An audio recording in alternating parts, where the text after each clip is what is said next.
कहानी की शुरुआत होती है एक अपर्टोसॉरस कपल डायनासोर से, जो अपनी जिंदगी खेती करके गुजारा करते थे। वो अपने अंडों के पास आते हैं, जिनमें से कुछ ही देर में बेबी डायनासोर बाहर निकलने वाले होते हैं। धीरे धीरे अंडे फूटते हैं और 3 प्यारे से छोटे डायनासोर जन्म लेते हैं। 2 डायनासोर तो मजबूत और शरारती होते हैं, लेकिन तीसरा बच्चा अभी भी अंडे में ही छिपा बैठा था। वो साइज में बहुत छोटा और डरा हुआ था। माँ बाप उसका नाम रखते हैं आर्लो। कुछ देर बाद पूरा परिवार अपने छोटे छोटे बच्चों को लेकर बाहर आता है। फादर डायनासोर उन्हें अपना खेत दिखाता है और दूर मौजूद क्लॉ टूथ माउंटेन यानी पंजा पर्वत भी दिखाते हैं। समय बीतता गया, बच्चे बड़े होते गए। बक और लिब्बी ताकतवर, तेज और निडर निकले। वो खेती बाड़ी में अपने पेरेंट्स की मदद करते थे, लेकिन आर्लो वो बहुत डरा सा रहता था। छोटी छोटी चीजों से डर जाता और जब भी उसे कोई काम दिया जाता वो उसे ठीक से कर ही नहीं पाता था। एक दिन फादर और मदर डायनासोर अपने तीनों बच्चों को बुलाते हैं। फादर उन्हें समझाते हैं, सर्दियों का मौसम आने वाला है, इसलिए हमने बहुत सारा खाना इस कॉर्न साइलो में इकट्ठा किया है ताकि ठंड में कोई कमी ना पड़े। इसके बाद फादर और मदर अपने पैरों के निशान यानी फुटप्रिंट उस पर लगाते हैं। ये उनका गर्व था, उनकी मेहनत की पहचान। तीनों बच्चे भी बहुत एक्साइटेड होते हैं अपना फुटप्रिंट लगाने के लिए, लेकिन फादर उन्हें रोक देते हैं। वो कहते हैं, अभी तुम इस काबिल नहीं हो। जब तक तुम कोई बड़ा काम करके दिखाओगे नहीं, तब तक अपना फुटप्रिंट नहीं लगा सकते। लेकिन एक दिन तुम सब अपनी छाप जरूर छोड़ोगे। कुछ ही दिनों में बक पेड़ों को गिराकर पूरा मैदान साफ कर देता है। फादर खुश होते हैं और उसे भी अपना फुटप्रिंट लगाने की इजाजत दे देते हैं। फिर आर्लो की बहन लिब्बी अकेले पूरा खेत जोत देती है। वो भी गर्व से अपना फुटप्रिंट छोड़ देती है। अब सिर्फ आर्लो ही रह गया था, जिसने अभी तक कुछ भी ऐसा नहीं किया था जिस पर वो गर्व कर सके, और इसीलिए फादर उसे फुटप्रिंट लगाने की इजाजत नहीं देते। आर्लो उदास हो जाता है। बक उसका मजाक उड़ाता है, छोटू तू तो कुछ भी नहीं कर सकता। आर्लो गुस्से में जवाब देता है, ऐसा मत बोलो, मुझे बुरा लगता है, मैं कोशिश तो करता हूँ। लेकिन बक फिर भी उसे चिढ़ाता रहता है। इतने में फादर आ जाते हैं और बक को डांटते हैं, अपने भाई को तंग मत करो। आर्लो दुखी दिल से कहता है, आप सबको लगता है ना कि मैं कुछ नहीं कर सकता, लेकिन एक दिन मैं भी कुछ बड़ा करूंगा और अपना फुटप्रिंट जरूर लगाऊंगा। आर्लो का डर दूर करने के लिए फादर के दिमाग में एक आइडिया आता है। रात में वो आर्लो के पास आते हैं और कहते हैं, चलो मेरे साथ दोनों वॉक करने निकलते हैं। आसमान में टिमटिमाते तारे, चारों ओर शांति और हवा की हल्की सरसराहट, सब कुछ बेहद खूबसूरत होता है। फादर आर्लो को समझाते हैं, कभी कभी डर का सामना करना जरूरी होता है, क्योंकि जब तक तुम डर से भागते रहोगे तुम कभी कुछ कर ही नहीं पाओगे। अपने ऊपर यकीन रखो आर्लो, कुछ भी नामुमकिन नहीं। सुबह होती है। फादर देखते हैं कि स्टोर में रखा अनाज कोई खा गया है। वो घबरा जाते हैं, क्योंकि अगर ऐसा ही चलता रहा तो सर्दियों में खाना कम पड़ जाएगा। फादर आर्लो से कहते हैं, अगर तुमने उस जंगली को पकड़ लिया जिसने हमारा खाना चुराया है, तो तुम भी अपनी छाप छोड़ सकोगे। दोनों एक ट्रैप लगाते हैं। वो वहाँ कॉर्न्स रखते हैं ताकि वो जंगली प्राणी खाने आए और जाल में फंस जाए। फादर कहते हैं, और फिर बस एक डंडा मारना है, तब जाकर तुम भी अपना फुटप्रिंट छोड़ पाओगे। आर्लो ये सुनकर बहुत ज्यादा एक्साइटेड हो जाता है। उसे लगता है उसका सपना अब सच होने वाला है। अब आर्लो उस ट्रैप के पास पहरा देने लगता है। अचानक झाड़ियों में सरसराहट होती है और एक छोटा सा जंगली बच्चा स्पॉट वहाँ आ जाता है, जो उसी वक्त ट्रैप में फंस जाता है। आर्लो उसे देखता है तो हैरान रह जाता है। वो कोई डरावना जानवर नहीं, बल्कि एक छोटा सा इंसानी बच्चा था। स्पॉट जोर जोर से चिल्ला रहा होता है और खुद को जाल से छुड़ाने की कोशिश कर रहा था। आर्लो का दिल तेजी से धड़कने लगता है। वो डर जाता है, लेकिन फिर हिम्मत जुटाकर डंडा मारने की सोचता है ताकि वो स्पॉट को मार सके और खुद को साबित कर सके, मगर वो ऐसा नहीं कर पाता। उसका दिल उसे रोक देता है। वो ट्रैप खोल देता है और स्पॉट वहाँ से भाग जाता है। कुछ देर बाद फादर डायनासोर वहाँ पहुँचते हैं। वो गुस्से में आर्लो पर चिल्लाते हैं, तुमने उसे पकड़कर भी छोड़ दिया, तुम्हारा डर सारा काम खराब कर गया। फिर वो आर्लो से कहते हैं, चलो आज रात ही हम उस जंगली बच्चे का काम तमाम कर देंगे। दोनों साथ में उस जंगल की तरफ निकलते हैं जहाँ स्पॉट के पैरों के निशान दिखाई दे रहे थे, लेकिन तभी तेज बारिश शुरू हो जाती है और वो निशान धीरे धीरे मिटने लगते हैं। फादर आर्लो से कहते हैं, तेज चलो, लेकिन आर्लो डरने लगता है। पापा, मौसम बहुत खराब हो रहा है, हमें वापस चलना चाहिए। मगर फादर उसे नजरअंदाज करते हुए आगे बढ़ते रहते हैं। आसमान में बिजली चमकने लगती है। गड़गड़ाहट इतनी तेज थी कि आर्लो का दिल जोर जोर से धड़कने लगता है। बारिश में फिसलते हुए आर्लो गिर जाता है। उसका पांव मुड़ जाता है। वो मुश्किल से उठता है और फिर से कहता है, पापा वापस चलो। फादर गहरी सांस लेकर कहते हैं, आर्लो, मैं तुम्हें यूं ही डांटता नहीं हूँ। मैं चाहता हूँ कि तुम मजबूत बनो, डर पर काबू पाओ, वरना बड़े होकर कुछ नहीं कर पाओगे। फिर वो उसे वापस चलने को कहते ही हैं कि अचानक तूफान बहुत तेज हो जाता है और फिर फ्लैश फ्लड आता है। पानी का तेज बहाव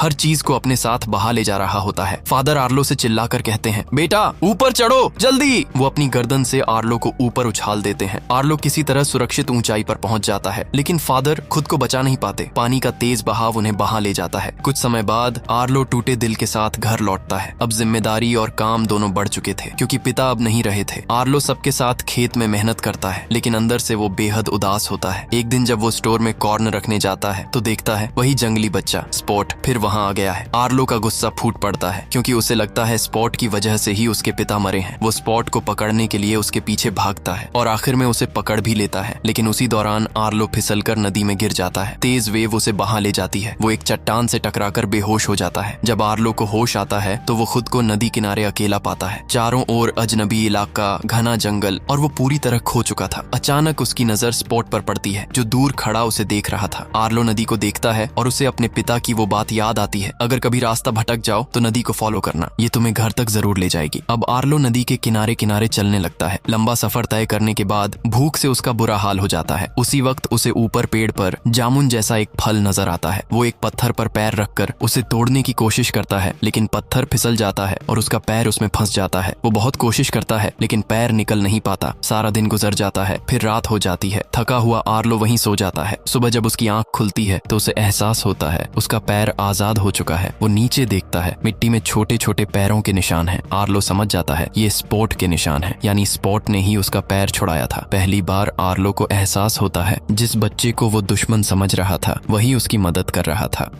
आर्लो हिम्मत जुटाकर उठता है। अब वो डरने के बजाय कुछ करने का फैसला करता है। वो आसपास की लकड़ियां इकट्ठा करता है और अपने लिए एक छोटा सा घर बनाने लगता है। धीरे धीरे उसे थोड़ा सुकून मिलने लगता है। तभी स्पॉट दोबारा वहां आ जाता है। इस बार वो आर्लो के लिए एक लिजर्ड लाता है क्योंकि उसे पता था कि आर्लो को भूख लगी है, लेकिन आर्लो पीछे हट जाता है और घबराकर कहता है दूर करो इसे। वो शाकाहारी था और ऐसी चीजें खाना उसके बस की बात नहीं थी। स्पॉट कुछ देर सोचता है और फिर वो एक बहुत बड़ा कीड़ा पकड़ कर लाता है। वो अपने दांतों से उसका सिर अलग करता है और आर्लो की तरफ बढ़ाकर इशारा करता है खा लो। आर्लो घिन और डर से पीछे हट जाता है। स्पॉट को अब समझ आ जाता है कि आर्लो क्या खाता है। वो तुरंत जाकर वो बेरीज लाता है, वही फल जो आर्लो ने पहले देखा था। आर्लो भूखा था। वो बेरीज पर टूट पड़ता है। फिर वो स्पॉट से और फल मांगता है। स्पॉट उसे अपने साथ एक ऊंची जगह पर ले जाता है जहाँ एक पूरा पेड़ बेरीज से लदा हुआ था। आर्लो की आंखें चमक उठती हैं। वो तेजी से पेड़ की तरफ बढ़ता है, लेकिन स्पॉट उसे रोकने की कोशिश करता है। आर्लो नहीं रुकता और जैसे ही वो फल खाने झुकता है ऊपर से एक बड़ा सा स्नेक गिरकर उसके ऊपर आ पड़ता है। आर्लो डर से चीख उठता है। स्नेक अटैक करने ही वाला होता है कि तभी स्पॉट उस पर टूट पड़ता है। छोटा सा स्पॉट बड़े सांप को डरा भगाता है। आर्लो दंग रह जाता है। पहली बार उसे एहसास होता है कि स्पॉट सिर्फ जंगली बच्चा नहीं, एक बहादुर साथी भी है। अचानक लकड़ियों में से एक विशालकाय जानवर निकलता है जिसके सींगों पर कुछ पक्षी बैठे होते हैं। वो आर्लो से पूछता है तुम्हारे साथ ये बच्चा कौन है? आर्लो जवाब देता है इसका कोई नाम नहीं है। थोड़ा सोचने के बाद वो उसे नाम देता है स्पॉट। स्पॉट पीछे मुड़कर देखता है और हल्की सी मुस्कान देता है। उसे ये नाम अच्छा लगता है और इस तरह स्पॉट को उसका नाम मिल जाता है। आर्लो और स्पॉट की दोस्ती अब गहरी होने लगती है। दोनों साथ में नदी के किनारे किनारे आर्लो के घर की तरफ बढ़ने लगते हैं, लेकिन रास्ता आर्लो को ज्यादा समझ नहीं आता। थोड़ी देर बाद वो एक ऐसी जगह पहुंचते हैं जहां घास उगी होती है। आर्लो अपनी पूंछ को घास में हिलाता है और अचानक वहां से जुगनू निकलते हैं। सैकड़ों रोशनियां हवा में तैरने लगती हैं। स्पॉट और आर्लो दोनों उस नजारे को देखकर खिलखिलाकर हंस पड़ते हैं, लेकिन अगले ही पल आर्लो को अपने पिता की याद आ जाती है क्योंकि उसके पिता भी ऐसे ही उसे जुगनू दिखाया करते थे। आर्लो का चेहरा उदास हो जाता है। वो जमीन पर बैठता है और लकड़ियां उठाता है। वो 5 छोटी लकड़ियां जमीन में गाड़ता है और फिर सबसे बड़ी लकड़ी को गिरा देता है। यानी वो स्पॉट को अपने परिवार के बारे में बता रहा होता है। हम 5 थे लेकिन अब पापा नहीं रहे। स्पॉट कुछ देर उसे देखता है, फिर खुद भी 3 लकड़ियां जमीन में गाड़ता है। वो 2 बड़ी लकड़ियां गिरा देता है और अकेली छोटी लकड़ी को देखकर नीचे सिर झुका लेता है। इसका मतलब था उसके माता पिता भी मर चुके थे, वो भी अकेला है। आर्लो और स्पॉट एक दूसरे को गले लगाते हैं। दोनों की आंखें नम होती हैं। दोनों चुपचाप एक दूसरे का दर्द समझते हुए वहीं सो जाते हैं। अगली सुबह वो अपनी यात्रा जारी रखते हैं। मौसम अच्छा था, लेकिन अचानक आसमान में बादल छा जाते हैं। तेज हवा चलने लगती है और कुछ ही देर में तूफान आ जाता है। आर्लो डर जाता है क्योंकि ये नजारा उसे उसी रात की याद दिलाता है जिस रात उसके पिता बाढ़ में बह गए थे। फ्लैशबैक की तरह सब उसकी आंखों के सामने घूमने लगता है। वो घबरा कर भागने लगता है। आखिरकार वो एक बड़े पेड़ के नीचे जाकर छिप जाता है। स्पॉट भी उसे देखता है और समझ जाता है कि आर्लो के अंदर अब भी डर जिंदा है। जब आर्लो की आंख खुलती है तो वो पाता है कि वो नदी से काफी दूर आ गया है। कहीं भी पानी नजर नहीं आता और अब उसे घर का रास्ता समझ में नहीं आता। दिल भारी हो आता है और वह उदास सा आगे बढ़ता है। थोड़ी ही देर में वह अजीब और गरीब परिंदों का एक झुंड देखता है। वे दिखने में खतरनाक और डरावने लगते हैं। आर्लो उनसे पूछता है कृपया बताइए नदी किस तरफ है, मुझे घर जाना है। पर वे परिंदे झूठ बोलते हैं कि वे तूफान में घायल हुए जानवरों की मदद कर रहे हैं, तुम्हें भी हमारी मदद करनी चाहिए। आर्लो एक फॉक्स को बाहर निकालता है, लेकिन परिंदे परिंदे उसे ही निगल जाते हैं। फिर वे बार बार स्पोर्ट के बारे में पूछते हैं। सरदार परिंदा शक करता है और स्पोर्ट को पकड़ने के लिए निकल पड़ता है। आर्लो उस पर झपटता है, स्पोर्ट को कमर पर उठाकर तेज दौड़ने लगता है और तभी सामने दो बहुत बड़े जायंट डायनासोर दिखाई देते हैं जो दरअसल अच्छे होते हैं। उड़ने वाले परिंदों ने दोनों को पकड़ने की कोशिश की, लेकिन जायंट डायनासोर आकर उन्हें बचा लेते हैं। कुछ ही देर में वहाँ एक और बड़ा डायनासोर आता है जो इन दोनों का पिता होता है। जायंट डायनासोर का पिता गंभीर स्वर में कहता है, तुम्हें यहाँ नहीं आना चाहिए था, यह इलाका खतरों से भरा है। आर्लो बताता है, मैं यहाँ गलती से आ गया, क्या आप मुझे नदी का रास्ता बता सकते हैं, पंजा पर्वत वाली नदी? लेकिन पिता डायनासोर कहते हैं कि हमारे पास समय नहीं है, हमें अपनी भैंसें ढूंढनी है। आर्लो मदद करने की इच्छा जताता है और बताता है कि स्पोर्ट की नाक बहुत तेज है, वह भैंसों की खुशबू सूंघ कर उन्हें ढूंढ सकता है। जायंट डायनासोर कहते हैं कि ठीक है, पर वहाँ चोर भी घूम रहे हैं। वे आर्लो से कहते हैं कि पास में जो बड़ा पत्थर दिख रहा है वहाँ जाकर जोर से चिल्लाओ ताकि जो चोर हमारी भैंसें चुराते हैं वे बाहर आ जाए। आर्लो डर रहा था पर उसे घर भी वापस जाना था, इसलिए वह पत्थर पर चढ़कर चिल्लाने लगता है, पर उसकी आवाज बिल्कुल नहीं निकलती। तभी स्पोर्ट उसके पांव पर जोर से काटता है और आर्लो दर्द में जोर से चिल्ला उठता है। उसकी आवाज सुनकर भैंसें वापस आने लगती हैं, लेकिन साथ ही कुछ खौफनाक डायनासोर भी सामने आ खड़े होते हैं। वे असल में भैंस लुटेरे थे, वो हमला करने लगते हैं। तभी वे जायंट डायनासोर भी आ जाते हैं। लड़ते लड़ते एक भयंकर लड़ाई होती है। एक भैंस लुटेरा जायंट डायनासोर को गिरा देता है। आर्लो बिना सोचे समझे उन पर टूट पड़ता है और फाइनली चोर डरकर भाग जाते हैं। रात होते ही वे आग के चारों ओर बैठे होते हैं। आर्लो उन जायंट डायनासोर से पूछता है, आपके मुंह और पैरों पर ये निशान कैसे पड़े? जायंट डायनासोर का पिता बताता है, एक बार मगरमच्छों ने हम पर हमला किया था, मेरे मुंह को भी चोट लगी, पर मैंने हार नहीं मानी और लड़कर सबको हरा दिया। आर्लो कहता है, मेरे पिता भी बहुत ताकतवर थे, वे किसी से नहीं डरते थे। जायंट डायनासोर मुस्कुराते हुए कहते हैं, डर तो सभी को लगता है, डर तो नेचर का हिस्सा है, असल बात यह है कि तुम उसे कैसे संभालते हो। डर को अपने साथ रखो पर उसे तुम पर हावी मत होने दो। जब तुम सीख जाओगे कि दर्द और खतरे का सामना कैसे करना है, तुम खुद ब खुद मजबूत बन जाओगे। और फिर वे कहते हैं, सुबह हम दक्षिण की ओर निकलेंगे और तुम्हें तुम्हारे घर तक पहुंचा देंगे।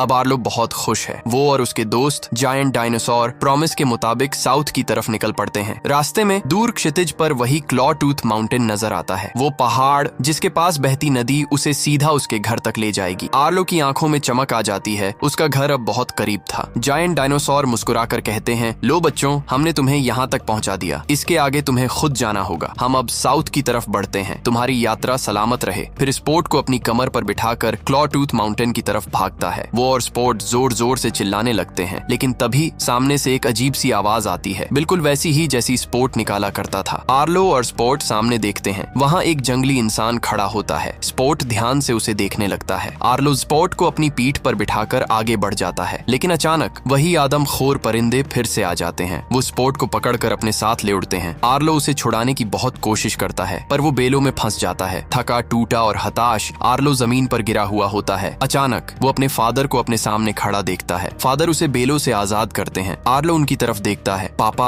आप वापस आ गए, आप यहीं थे। लेकिन तभी आर्लो नोटिस करता है मिट्टी पर उसके कदमों के निशान तो हैं, पर पापा के नहीं। उसे एहसास होता है ये तो उसकी इमेजिनेशन थी। फादर की आवाज उसके जहन में गूंजती है, स्पोर्ट ने तुम्हारी जान बचाई थी, अब तेरी बारी है, उसे तुम्हारी जरूरत है। आर्लो की आंख खुलती है, वो बेलें तोड़ता है और परिंदों के पीछे भाग पड़ता है। वो जोर जोर से स्पोर्ट को पुकारता है। अंधेरे में स्पोर्ट की हल्की सी आवाज आती है। वो लकड़ी में छिपा होता है और परिंदे उस पर झपट रहे होते हैं। आर्लो जोर से दहाड़ता है। स्पॉट भी हिम्मत दिखाता है, एक परिंदे का पंख काट देता है। आर्लो एक लकड़ी उठाकर हमला करता है, परिंदे को गिरा देता है। लेकिन तभी आसमान में बादल गरजते हैं और फ्लड आ जाता है। तेज बहाव में पेड़, पत्थर, लकड़ियां सब बहते हुए आ रहे थे। आर्लो कुछ नहीं सोचता, वो नदी में कूद जाता है। वो स्पोर्ट को पकड़ लेता है और बड़ी मुश्किल से किनारे पर लेकर आता है। स्पोर्ट घायल है और आर्लो भी बुरी तरह चोटिल हो चुका था, लेकिन दोनों जिंदा हैं। अब वो वापस आगे बढ़ने लगते हैं। अब रास्ते में वही जंगली इंसान दोबारा नजर आता है। इस बार आर्लो उसे रोकता नहीं, वो स्पोर्ट को अपनी पूंछ से नीचे उतारता है। स्पॉट हिचकिचाते हुए उस आदमी के पास भागता है और देखता है वो उसका फादर है। उसकी मदर और भाई बहन भी वहाँ खड़े होते हैं। स्पॉट का फादर उसे गोद में उठा लेता है और उसे कसकर गले लगाता है। स्पॉट की आंखों में चमक और आर्लो की आंखों में नमी आ जाती है। स्पॉट मुड़कर आर्लो को देखता है। वो उसके पास आता है और उसकी पीठ पर चढ़ जाता है, मानो कह रहा हो मैं तुम्हें छोड़ना नहीं चाहता। आर्लो उसे धीरे से कहता है, नहीं नहीं स्पोर्ट, तुम्हारी जगह यहाँ है, तुम्हारे अपने लोगों के पास। तुम भी प्यार और केयर डिजर्व करते हो। दोनों एक दूसरे को उदासी भरी नजरों से देखते हैं। स्पोर्ट धीरे धीरे अपनी फैमिली की ओर लौट जाता है। आर्लो अब अकेला है, लेकिन पहले से कहीं मजबूत। वो घर की तरफ बढ़ता है और कुछ देर में उसे दूर से अपना घर दिखाई देता है। उसकी आंखों से आंसू बहने लगते हैं, पर इस बार ये आंसू कमजोरी के नहीं, खुशी के थे। उसकी मदर, बक और लिबी भागते हुए उसके पास आते हैं और पूरा परिवार एक जायंट हग करता है। और अब वो आखिरकार कौन साइलो पर अपना फुटप्रिंट लगा देता है। आर्लो और स्पोर्ट की ये कहानी हमें सिखाती है कि दोस्ती और हिम्मत हमें हर तूफान पार करा सकती है। अगर ये कहानी आपके दिल को छू गई हो तो चैनल को सब्सक्राइब करें और नीचे अपना प्यार जरूर छोड़ें।